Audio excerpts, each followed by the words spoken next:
There is something that exists between sight and sound, an ancient presence you can't see or hear but can sense, an invisible terror that waits in the shadows of the cosmos. The crew of the Nova Star didn't understand it at first, not when they made contact, but they learned fast. The story of Captain John Johnson, or JJ, and the crew of the Nova Star was not just about exploring the vastness of space. It was about confronting the unknown entities that lay beyond human comprehension. As Earth's first exploratory faster-than-light, or FTL spaceship, the Nova Star was a symbol of human ambition and curiosity. Equipped with the most advanced technology known to mankind that blurs the line between science and magic, the Nova Star was equipped with cloaking devices, experimental weapons, and scientific tools to unravel the mysteries of the universe. Its mission was one of discovery, lasting 7 years, with a crew of 1,200 composed of both military personnel and scientists. They were the best and brightest Earth had to offer, embarking on a journey to push the boundaries of known space. The journey had been smooth for 2 years, a testament to the ship's engineering marvel and the crew's diligent preparation. They traversed the stars, encountering planets and anomalies that filled their scientific databases with invaluable data. However, as they approached the Epsilon Nebula, located 14 light-years from Earth, their mission took an unexpected turn. In this system, they discovered a planet that resembled Earth in both size and atmosphere. Sparking excitement among the crew, and the scientists were ecstatic, practically salivating at the data that they had collected. There was a palpable sense of hope that this could be another new home for humanity to colonize. Excitement rippled through the ship as they deployed 4 separate teams to various regions of the planet to gather data. The scientists on board were eager to explore the possibilities, driven by the potential scientific breakthroughs that awaited them. But it didn't take long for things to take a darker turn. 2 days into the exploration, Dr. Liza Carter, the head of the scientific team, contacted Captain JJ with a voice filled with unease, a tone he had never heard from her before. "Captain, we need to bring the teams back," she said, her voice trembling slightly. JJ was taken aback by the request, as Carter was known for her unwavering dedication to science. "Explain," he replied, masking his growing dread.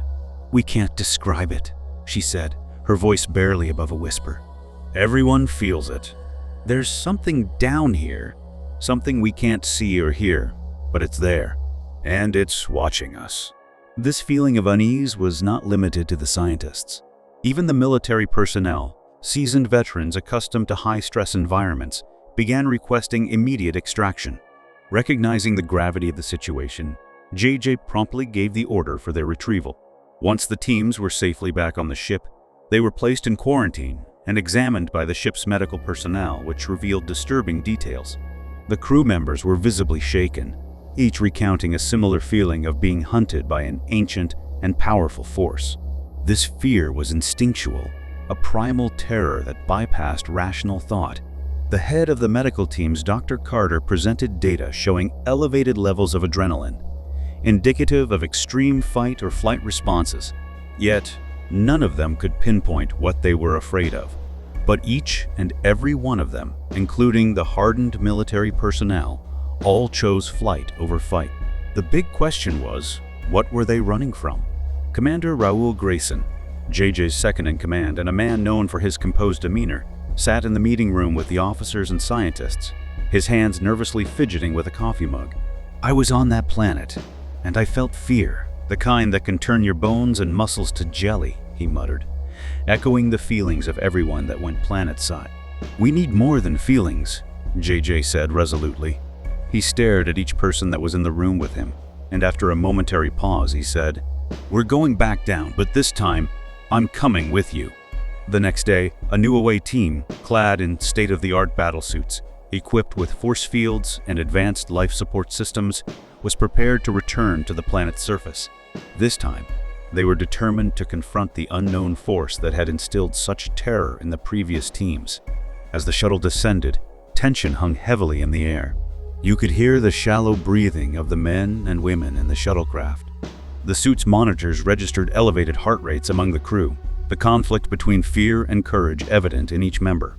JJ could sense their anxiety as well as his own, but he was resolute. They would not leave this planet until they had answers. Upon landing in Area 3, the region with the highest concentration of the anomaly. The team disembarked, weapons drawn. Their helmets flashed data across their visors, but nothing appeared out of the ordinary. The silence was deafening, a stark contrast to the usual sounds of nature. "Stay sharp," JJ ordered, though his voice betrayed his own unease. As they moved through the dense forest, the absence of sound, no animals, no wind, was suffocating. The oppressive stillness seemed to amplify every step they took, heightening their vigilance. Without warning, Private Torres, one of the younger soldiers, froze in her tracks. "Captain," she whispered, her eyes wide with terror. "I see something. It's moving, but I can't." Her sentence remained unfinished as the ground beneath her shifted violently. In an instant, she was pulled into the air by an invisible force, her scream piercing the silence. The sight of her body being crushed by an unseen hand was horrific, leaving JJ and his team frozen in shock. They fired their weapons blindly, but there was nothing tangible to target. "We're getting out of here," JJ shouted, a sense of urgency propelling them back to the shuttle. Back on the Nova Star, JJ reviewed the data in disbelief. The force they encountered was powerful enough to bypass their suit's defenses, capable of killing with precision while remaining undetectable to their instruments. "We need answers," he muttered to himself, trying to comprehend the nature of their adversary. Dr. Carter approached him, her eyes alight with a mix of fear and excitement. "Captain, look at this," she said, pointing to an anomaly in the data. "It's not physical, it's dimensional." "What are you saying?" JJ asked, struggling to grasp the implications. "We're dealing with something that exists between dimensions, between sight and sound. That's why we can't see or hear it." Her revelation was like a punch to the gut. This was beyond anything they had encountered before. If it existed in another dimension, how could they possibly fight it? Commander Grayson stepped forward, his face grim. "Captain, we can't stay here. This thing will kill us all if we try." But JJ was unwilling to leave without understanding the phenomenon. "I'm going back down," he said, his resolve unwavering. Grayson's jaw clenched with tension. "Then I'm going with you." This time, it was just the two of them. They returned to the planet's surface, determined to confront the nightmare head-on. As they stepped off the shuttle, everything felt wrong. The air was heavier, the silence more oppressive. Then, before them, a shape materialized. It was a ripple in the air, warping reality itself. Emerging from this distortion was a figure, a humanoid alien, its form constantly shifting like liquid shadow. It spoke, its voice resonating in their minds. "You do not belong here." Grayson instinctively raised his weapon, but JJ held him back. "We're not here to harm you," he said cautiously. The figure tilted its head as if contemplating their presence. "We have been observing your species since you crawled from the primal slime of your planet, and your kind always brings harm. Leave now or face extinction?" JJ realized the severity of their situation but remained determined to seek understanding. "We came to learn, not to destroy," he stated, trying to convey their peaceful intentions. The figure seemed to pause, its form flickering. "Knowledge is a burden and a gift, but some truths are meant to remain hidden. Now leave." As the alien said this, JJ could feel a primal fear welling up inside of him, and all he could think about was escaping. As they turned to flee, the ground shook violently. Dozens of shadow figures emerged from the distortion, trying to surround them. JJ started running as fast as he could, and it was like running in a living nightmare. Each step he took felt weighted down with lead, and that drained more and more energy out of him.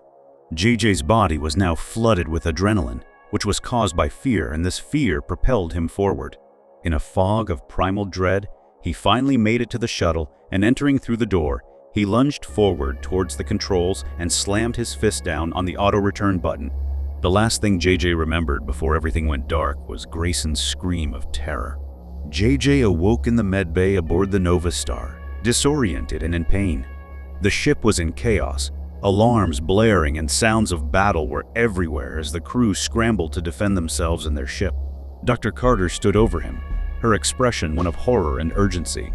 "Captain, they're attacking the ship," she said, her voice strained. "What?" JJ asked, struggling to process the information. "They followed the shuttle back," she replied, her eyes filled with dread. The shadow creatures had breached their defenses, and they had boarded the Nova Star. These aliens, the shadow creatures, were indiscriminately killing everyone that they encountered, and nothing seemed to stop them. As JJ struggled to sit up in the bed, he understood the gravity of their situation. The creatures were not just a threat to the ship. They posed a danger to humanity itself. They represented a force that transcended their understanding of the universe, challenging the very fabric of their reality. "We're not going to make it, are we?" JJ asked quietly, the weight of their predicament pressing down on him. Dr. Carter's eyes filled with tears. "No, Captain, I don't think so," she whispered, the resignation in her voice echoing his own fears. The last thing JJ saw before the lights went out for the last time was a shadow figure standing at the foot of his bed. Its presence was suffocating, yet strangely peaceful. It whispered in his mind, "You and your kind cannot escape us, Captain. This is only the beginning." The ship's alarms faded, leaving only darkness and the sound of the unknown.